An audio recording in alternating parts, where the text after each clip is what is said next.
O Estado não produz riquezas. Ele existe para cumprir certas funções básicas que, acredita-se, a iniciativa privada não teria condições de oferecer com base no mecanismo de lucro.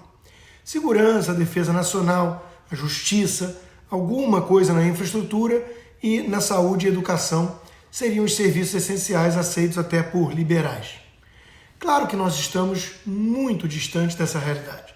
No Brasil, o Estado é um leviatã hipertrofiado que cuida de tudo, custa muito caro, fornece serviços precários e acaba como palco de muita corrupção, especialmente quando a esquerda está no poder.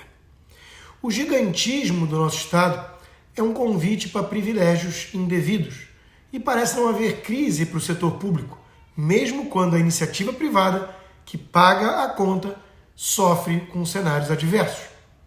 Paulo Guedes, o primeiro-ministro liberal da era moderna, tentou promover uma reforma administrativa gradual e defendeu o congelamento dos salários no setor público, principalmente durante a pandemia, que assolava o setor privado. Mas, de saída, não há o que Paulo Guedes possa fazer agora para conter a sanha perdulária dos chacais e hienas, dos monstros do pântano, como ele mesmo diz.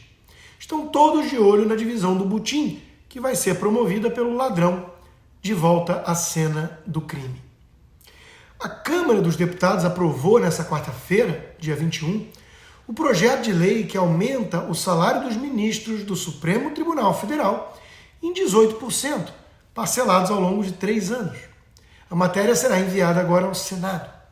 O subsídio dos ministros do Supremo é usado também como teto para pagamento de remunerações em todo serviço público federal. De acordo com o substitutivo do deputado Eduardo Bismarck, do PDT do Ceará, a remuneração atual de R$ 39.293 passará para R$ 41.650 a partir de 1º de abril do ano que vem, depois R$ 44.000 a partir de 1º de fevereiro de 2024 e finalmente para R$ 46.366 a partir de fevereiro de 2025. A estimativa feita pela própria Corte para o impacto orçamentário já em 2023 é de 910 milhões de reais em relação aos ministros e mais 255 milhões em relação aos demais membros do Poder Judiciário da União, pois, como eu disse, o subsídio é referência para outros ministros de tribunais superiores, juízes federais e magistrados. O Congresso promulgou ainda nessa quarta-feira a PEC, chamada de fura-teto, após aprovação no Senado e na Câmara. A emenda libera o próximo governo 169 bilhões de reais para serem gastos, acima do que permitiria originalmente o teto constitucional de despesas, e dá mais um passo para o fim da regra de teto de gastos, ao prever a instituição de um novo regime fiscal. Em ato de promulgação da PEC fura-teto, o presidente do Senado, Rodrigo Pacheco, do PSD, defendeu a necessidade da emenda sob a justificativa de proteger a sociedade, abre aspas, em especial a população economicamente menos favorecida.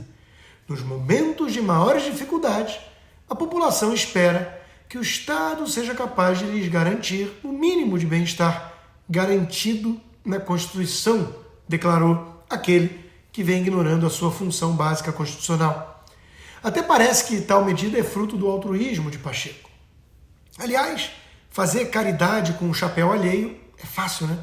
Na prática, são os mais pobres que acabam justamente sendo os maiores prejudicados pela gastança irresponsável do Estado, que precisa pagar a conta por meio de mais impostos, endividamento ou inflação, um imposto disfarçado. Alexandre Garcia, na sua coluna de hoje na Gazeta, explicou bem isso. Uma má notícia para o contribuinte, para os pagadores de impostos, que somos todos nós. Você pode achar que não paga imposto de renda, mas quando você vai na esquina comprar óleo de soja, macarrão, feijão, arroz, você está pagando imposto sim. Talvez você tenha de pagar mais imposto e o produto fica mais caro para suprir toda essa despesa que agora está nos esperando. Ele acrescenta: aprovaram esse teto de gastos furado, 200 bilhões a mais quase, e agora todo esse dinheiro não vai cair do céu, tem de sair de algum lugar. Se emitir moeda, vão tirar o dinheiro do nosso bolso direto pela inflação.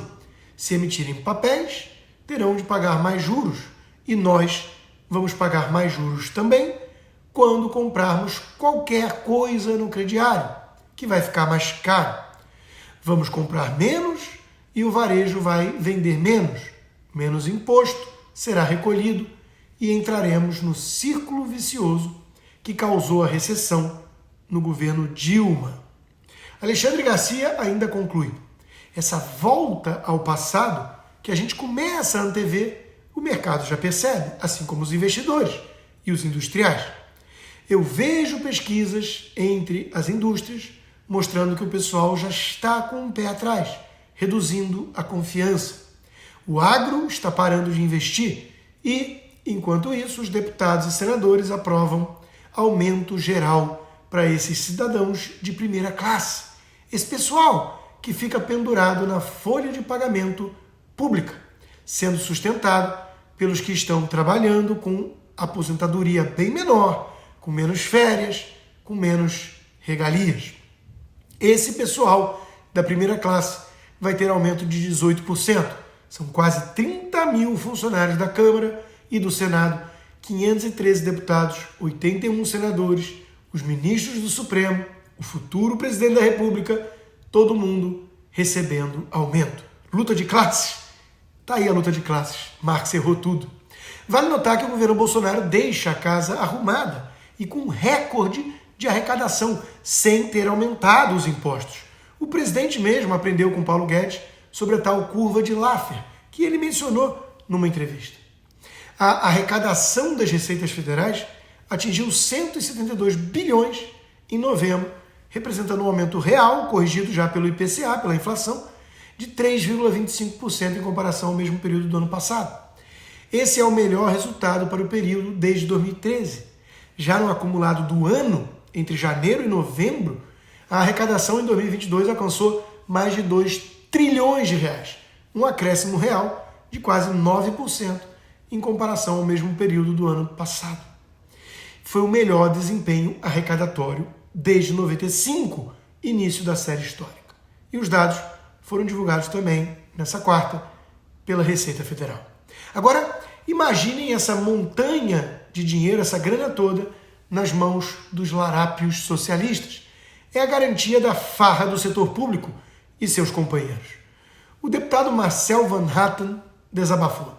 Lula, PT e Centrão fizeram barba, cabelo e bigode hoje na Câmara. Furo de teto, fim do teto, aumentos salariais para todo mundo, emendas inflacionadas para deputados e senadores e 23 bi de bônus fora do teto também nesse ano. Lutamos muito, mas perdemos todas. Pobre Brasil.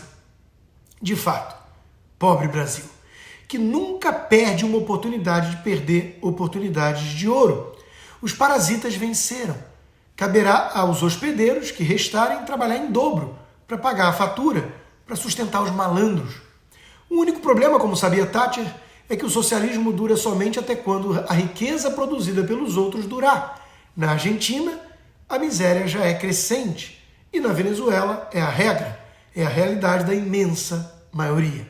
A exceção, claro, da cúpula socialista no poder. Os chacais e hienas festejam. Quem produz riqueza lamenta, porque sabe o que vem pela frente.